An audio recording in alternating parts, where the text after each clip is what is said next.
fellow romance readers, I'm Amy. And I'm Sarah, and this is Post-Book Depression. You know that feeling you get when you finish a good book that you didn't want to end? Have you finished a book and just weren't ready to move on from the story and its beloved characters?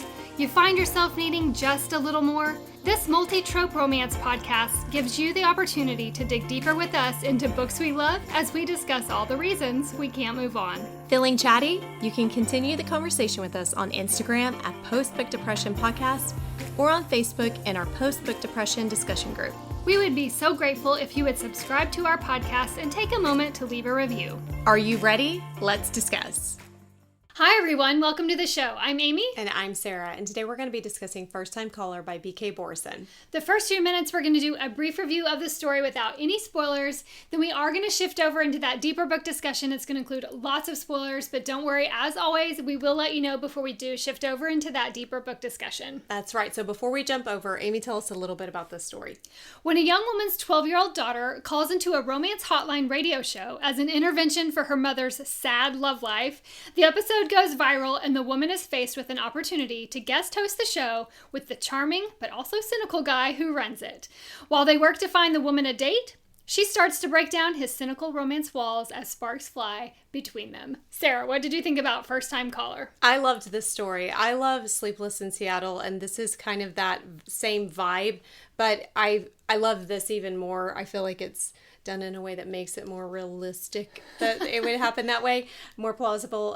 This story is so lighthearted. It was just delightful. I really enjoyed it. I did too. I love the lighthearted vibe of the story, the nods to Sleepless in Seattle, but done a little bit better in my opinion. I really enjoyed the ride. I did too. Let's get into our ratings. Angst. It was just a 0.5. Me too. Yeah. Very little. Humor. I did a 2. I did 1.5. I teetered between 1.5 and 2. I landed on 1.5. There's some great scenes and comedy. Yeah. Spiciness. I put like a 1.5. Me too. Yeah. I was curious where you're going to land on that. There's some descriptive scenes. Yeah. So 1.5. Yeah. Tears. Like a 1. There's some sad components, I guess, storyline things, but it's not a tearjerker. Yeah, I did 0, and there is maybe a smidge of sadness for what one of the characters' family members has faced. Right. But we don't have to walk through that on page. So, No. yeah. Yeah. Overall, this was a 5 for me because I really, really loved this story. I love a good rom-com. I gave it 4.5. It is so good. I love, like I said, the lightheartedness of it. It's such a fun read. Definitely recommend it. That concludes the spoiler-free quick review of this story. Now we're going to shift over into that deeper book discussion that's going to include lots of spoilers. So if you haven't read this story, go check it out and of course come back and join us on this deeper discussion. And then we would love to connect with you on social media. You can find us on Instagram at Postbook Depression Podcast, on Facebook in our Postbook Depression discussion group, and you can always email us at postbookdepressionpodcast@gmail.com. The opening scene of this story is such a delight. We're in this coffee shop, and it has an anti-Valentine's theme. Yes. The little... What did you love about this? The little demonic anti-Valentine Cupid things or whatever they were that were hanging from the ceiling. I was like, I could just picture this like somebody's like, we need to celebrate for those who don't have love in their lives.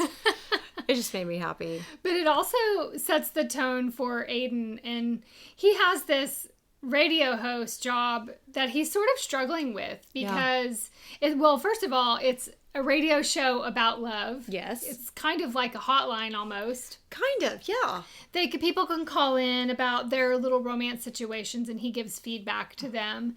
And he's struggling with it because he's feeling jaded about the existence of love. So in this opening scene in this coffee shop, we're learning a lot about him and questioning why would he be over this type of radio show when he's struggling so hard? When he's kind of cynical about love. Yes. Yeah. I think it's funny because he does kind of, he has these moments of internal dialogue where he can't stand listening to people rant about their spouse and how they load the dishwasher wrong or, all the things that, so, I mean, I could see where if you're hearing call after call after call after call, people complaining about love, I would be a little bit jaded too. Does it exist? We need some positive examples. Please. So I think it's funny that he's kind of getting a little berated by his coworker. He is. Because he he's the one that has been sent to tell him, you need to pep up, basically, and do your job, because our ratings are really bad. Mm-hmm. And you're bringing us down. And his friend he does the weather. Yeah. He was a lot of the comic relief, too. Oh, for sure. He was really funny. He was funny. We move over to Lucy, and she's working around the house a little bit, and she hears, it's like 10 o'clock at night. Yeah, 10:30. Kind of gearing down to get ready for bed. And she hears Maya, her 12-year-old daughter, on the phone with someone, and she is freaking out. Yep. And instead of allowing, she takes the phone from Maya and just goes off on whoever's there. When she hears Aiden on the other line and he's trying to explain what is happening, she calls him all kinds of things. she gives him she accuses him of being in a cult, which made me laugh so hard. She's just going off on him, which was such a delight. And when he finally gets an opportunity to speak, he discovers that Maya called in an intervention type of way because of her mother's sad love life, and she's trying to intervene and get advice on how to get Lucy to find a good date and a good guy. Yeah, I will say I would have reacted like Lucy if I found my 12-year-old daughter talking to a grown man. Yes. So it was valid. All valid. And comical. He gives her the opportunity on whether or not she wants to continue the conversation. Once he explains what is happening, he gives her the choice. Do you want to stay on the line and talk to us or not? And they have a song or something, they take a break. She decides to continue the conversation, and she goes into this full-blown confession about what she wants out of love, why she's struggling here. It just kind of lays out and resonates with the listeners of this radio show. Let's talk about this confession and how it kind of sets the groundwork for moving forward. I love that she is not really thinking. It's late night. It's one of those things that you're on the phone with somebody that probably has a really soothing voice. You feel like you can say anything to and be really vulnerable. And she's not thinking of the repercussions of the fact that people... Clearly. Yeah, that people are listening in all throughout Baltimore and beyond. And so when she does realize that she's shared very personal thoughts and feelings, there's a little bit of a panic. And she, is kind of waiting for somebody to bring it up. And they never do. And they never do. But it's a week later. She finds out that not only were people listening, but she's gone viral. The episode has gone viral. And the numbers are climbing. I love her freak out. I do too. And it's legit. I feel like it's warranted. Yeah, because she shares some really... She really did. And I think it's so funny when she goes into her shop. I love that she's a mechanic, by the way. Oh, me too. That is the best. I didn't see that coming, and I absolutely loved that about her. I know. I was so excited because we never get a character that has a profession like this, and so I was here for that. But I love that she's wondering if any of her coworkers, and then when she finds out that they've all heard, it's so good, and that they listen and they're like, that's our Lou, so. After the episode goes viral, she gets a call from the show's producer, which is Aiden's boss, and she makes an offer for her. She gives her the opportunity to come because the episode it was so well received by all the listeners. She wants to use this situation as an opportunity to boost the ratings and help Aiden's show overall improve. And so she gives her the opportunity to partner with him on the show moving forward, maybe trying to find some dates or work through that. And she agrees to do that. Let's talk about their hilarious meet cute in the lobby of this building. Best. I could not stop laughing. Meet cute. Ever. Ever. To sit there and be talking about dentistry. In her mouth. Very inappropriate. Finding ways. I was laughing so hard. I love that he was just thinking, oh my goodness. And that they never make the connection. He knows that something is familiar about her, but he can't figure it out. He's instantly attracted to her, too. Yes, he is. Then when he sees her on the floor, and they have that whole connection of, oh, that's who I just said that to. It's not until he hears her laugh that he realizes, oh. Oh, yeah. I just kind of really humiliated myself. Oh, that was the best. It was such That a was great probably meet one of my my favorite meet cutes I've read. I think so too. And I love how the booth that they have to go in is so small. They're basically sitting on top of each other. I know. It's like the first time meeting. Bumping and brushing and little touches And there's things. chemistry. Oh, it's so thick and in tension. there. Oh, so good. So good, so good. They use this show opportunity to try and find Lucy some dates. Yes. I always enjoy a good little let's find you a date storyline. Yeah. This was a real delight. Yes. Now, not necessarily all her dates, because I felt really bad for her because some of them were pretty lousy, but the end result was awesome. Yes. Let's start with the first date that she had. She was given a cell phone that she could text, so she didn't have to give out her personal information. And she's filtering through some of these. Some of these are just whack jobs that are, being crude and crass and all that. And she finds one that actually seems normal, and she gives him an opportunity to go out on this date. Let's talk about the result of this, because luckily we don't actually get to witness this date. We witness the aftermath of the date when Grayson comes in and lashes out on Aiden. He gets this is so funny. The guy from upstairs, his friend, tells him, or it's the other little weird character, runs in and says there's somebody downstairs that's demanding to see Aiden. Said the other little weird character. The other character in the book. Yeah, what was works at the station. Yeah, one of the guys that name. works at the station. He was real quirky. And some comedic relief, too. It wasn't his friend, the weatherman. It was No. He's the other it's a weird guy. So Aiden goes downstairs and Grayson starts there. Welling kind of on him, like yelling at him and telling him all what for. Her date started off fine. Yes. It did. She comes in and he can tell she's been crying. This is one of the things I love. We have to make mention when she gets the cell phone, Aiden is very bothered by all of this. Yes. He texts her. He's the only one his name is programmed. So they do kind of text back and forth before she ever has this date. She walks in. He can tell she's been crying. And he goes into that protective mode. Oh, love that. Oh, yes. So good. Sign me up, please. So everything was fine. But then the guy starts insulting her and making fun of her for what she wants. The only reason he wanted to have her on that date is because he wanted to prove that he could get her to come. Mm-hmm. So he could tell her everything she wants is ridiculous. Yeah. And it was a joke with him and his friends. Yeah. And how humiliating. Oh, no wonder so she was sad. crying. But she does say, though, that she cries when she's frustrated or angry. Not so much that he hurt her feelings, and Grayson knows that about her, and he did not give her the opportunity to fully explain before he rushed out of the house, which we have to make mention, Grayson is Maya's dad. Yes. So I don't think we've said that. No, we haven't. So they live side by side. They've remained incredible friends. They're family. I love it. I loved it too.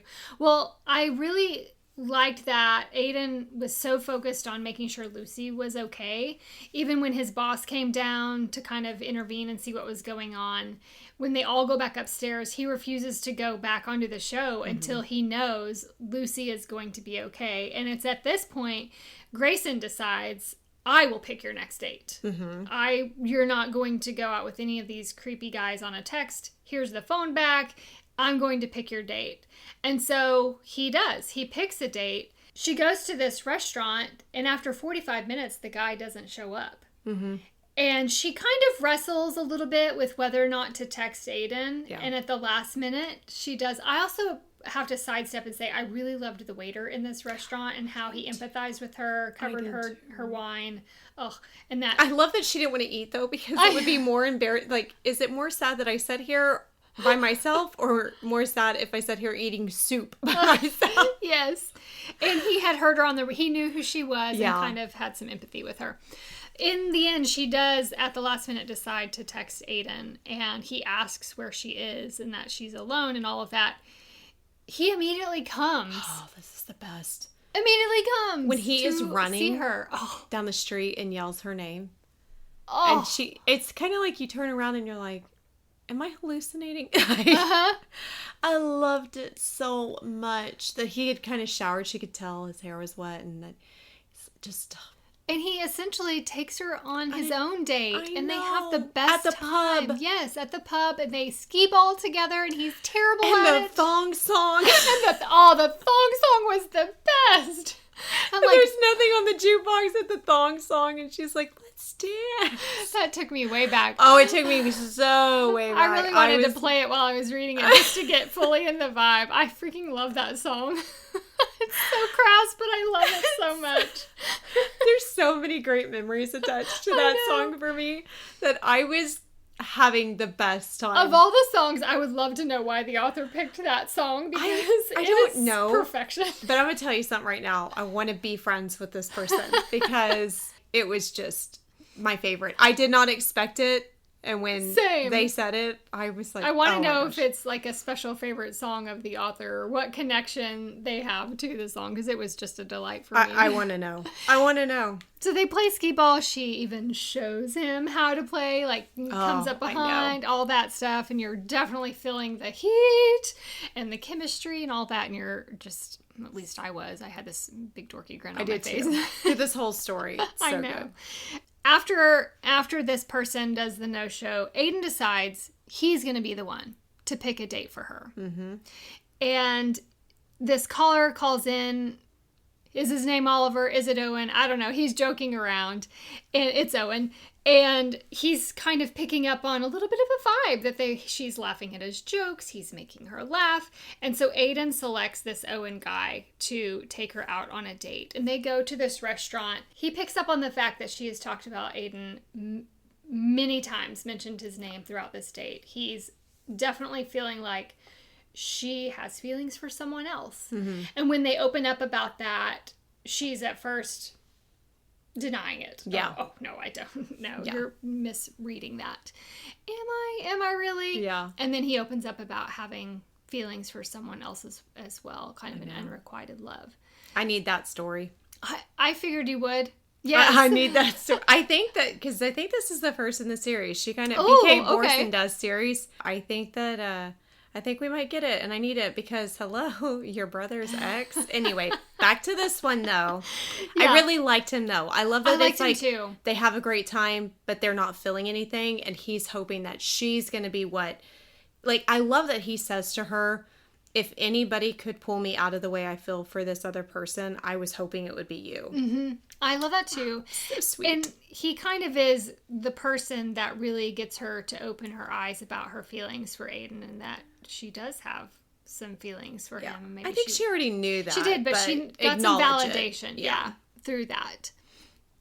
And that he has feelings for her. Yes. Yes, the chemistry. And even the listeners are very in tune with the fact that they are vibing on each other. We shift over to Lucy. She's closing down shop for the day. She draws the short straw. There's a tow coming in. This is so funny. And she draws the short straw to have to go get it. But whoever gets the towed person gets to take the rest of the day off. And she heads toward this towing person. And lo and behold, it is Aiden. I was so happy. I know. I was really happy too. And she rescues him. Mm-hmm. Pulls his vehicle up, starts getting it towed, and he's got this pizza in his front. And it's pineapple pizza. He admits that he was going to take this pineapple pizza home and watch TV. And but he doesn't like pineapple pizza. He doesn't pizza. like pineapple. That is her favorite. I really liked this scene specifically because they're both kind of teetering on not saying what they really want to say. He wants to invite her over. She wants to go to his house, but they can't really communicate that, or they haven't until basically they get back. And she comes out and says, I would like to spend the evening with you. Because he didn't have to work. Yeah. It's this one event that they put on, and he didn't have to work. So he invites her over, and Sarah, I love that he asks for 7 minutes to tidy his house up. And she said, that's oddly specific. What did you do for 7 minutes? I thought that was so funny. I thought the same thing. I was like, that's okay. You go with 5 or 10. It was 7? Very specific. And when she asks him about it, once they get inside, he takes her into the other room and there's a fort. Because he remembered all of the things that she said she wanted. And one of them was a picnic. Mm-hmm. that somebody would think she was worth the time. He had pineapple pizza because of her, and he made her a picnic fort. He made her a picnic was fort. kind of collapsing, and that was funny. It was funny. I loved it so much. Oh, such a great scene, and he made my heart melt. Me too. They eventually decide they're not going to fight these attractive feelings for one another anymore. Yes. And they get together. Let's talk about just the dynamic between the two of them once they finally decide to move forward. I was nervous for this because they have some very hot, heated, passionate moments. Oh, yes, they do. Little, even in a closet. I was getting ready to say a little risky at work. That one made me nervous because I thought for sure when they opened the door that somebody's going to be standing there. Speaking of like stress and worry, the entire book, anytime they were having an intimate conversation in the booth, I thought they were going to be live and they wouldn't know it until after. I thought they would be out on the air. It was a fear in my mind because that never crossed my mind. I was stressed the whole time. Every time they had an intimate conversation about feelings or anything like that or a vulnerable moment, I thought they're live on the air right now. They weren't. I'm sorry. I sidestepped, but never crossed my mind for that one. Risky though, you were talking about. No, I felt like it was risky because Aiden doesn't do serious relationships and she knows that that's what she wants. And so they really kind of have these moments where they're going to hook up and that's going to be okay. And she has to convince him, like, I know what I'm doing. I know what I want. I know where you stand and it's going to be okay. Mm-hmm. And I thought, oh, that's so it never works dangerous. out. Yes. But also I was like, yes, give in because Aiden will come around because he was fighting his feelings. He was so gone for this girl from the moment he saw her. So, it wasn't anxiety driven because you're like, he is so protective. He jumps in on everything. He is constantly thinking about her. He wants to text her. He's doing all these little things. He just needs to get over his fear. The signs are all there. Yeah, it was, he was going to come around. I feel like if Aiden was not our guy, the guy that came into the mechanic shop with the Chevy would have been a really good male main character. I want his story. I do too. Because he seems like a really genuine good guy. He does. And if I weren't rooting so hard for Aiden, I would have been really disappointed that she didn't give this guy a chance. I was afraid she was going to have some moments with him. Mm-hmm. I was really nervous about that. He mentions a few times in the shop that he feels like he knows her. Yeah. And they flirt and they banter. Well, he mostly flirts. Yeah. And he ends up calling in once he figures out who it is and mentions that he sent roses to her. And I enjoyed kind of witnessing Aiden's perception of this and his point of view as he's watching her interact with him over the phone, listening, starting to panic a little bit because this guy's clearly into her, but she quickly shuts it down, which I'm glad she didn't. I did too. Lead him on. Yeah. I appreciated that. So I would like his story, please. Thank you. That was my point to that. I could really see him as a good male main character if I weren't rooting so hard for I Aiden. want the guy that's pining after his brother's ex, and she wants a Chevy guy. I want them both. Ooh, yeah. Let's talk about Aiden and Lucy's argument and their quote-unquote breakup. Yeah, this call really sparks his... This is why I didn't want to have feelings for her. Because he's feeling all these emotions and he didn't want to have that. He definitely fears intimacy and being with somebody that you could potentially lose.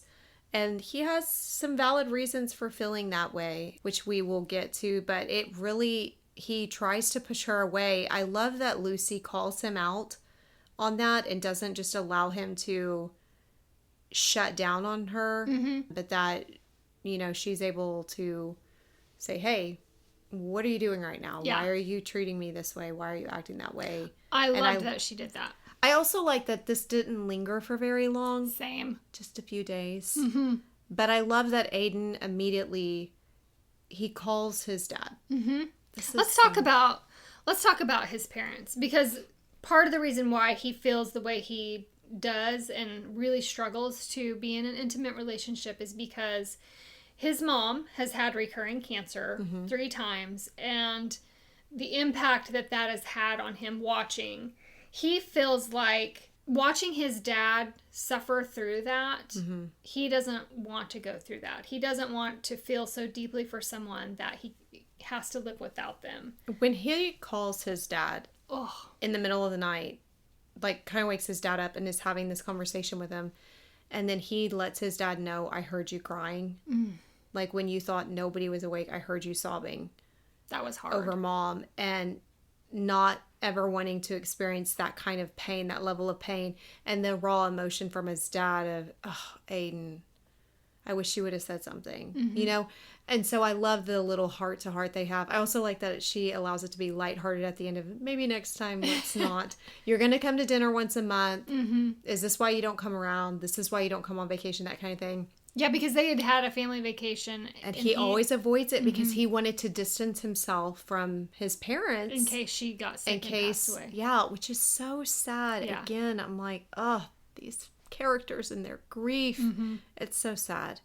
But I love that he has this conversation because it inspires him to just go for it with Lucy and grand gesture and all the things. Oh, yeah, yes, same. Lucy goes back to the station. I definitely got the vibe that she was being set up. I did too. Yeah. 100%. Dead giveaway. Yeah. She goes back to the station. As she's sitting there, she gets a call from a caller there. And lo and behold, it's Aiden with his grand gesture. And I love that he said he's a longtime listener, first-time caller. And then he goes in. Let's round out our discussion with his confessions of love and their HEA. I love that they had this all set up. I love that her daughter was involved and the people in the station were involved and everybody in Baltimore was just rooting for this couple, and that he just is all in with her and tells her how he feels and how much he loves her. And it's so, it was just such a good story. And I'm not one to say, let's make a movie. I immediately thought, literally but I'm like, 30 seconds ago, I thought this could be a fantastic if you wanted movie to remake Sleepless in Seattle, which I know some people will be really mad about, but if you wanted to, this is what I need. Yeah. Right here. I need this. So somebody needs to jump on this. And I'm not book to movie adaptation. You're not a fan. You know, I'm not a fan. But this, if you cast the right people, I'm so here for this one. It's so good. I love that they they end up together. They're just together. I love it too. Nothing like drawn out or in the future, just we're living life together. And that it comes full circle back to the coffee shop. And when her name is called and he is like, wait, what? Which I didn't even know who this is. Is this I didn't either. I didn't know the name of the Is it a pro person. athlete? I don't know. I should Google it. Anyway, I love that it's her. And they realized that they had been in the same space. I know. All the time before when he so great. Oh, so good. The best story. Such a feel-good story. Great rom-com. Well, that wraps up our discussion of First Time Caller. We hope you enjoyed it and want to continue the conversation with us. You can hit us up on Instagram at Postbook Depression Podcast or on our Facebook page at Postbook Depression Discussion Group. You can also email us at postbookdepressionpodcast@gmail.com. Until next time, keep reading.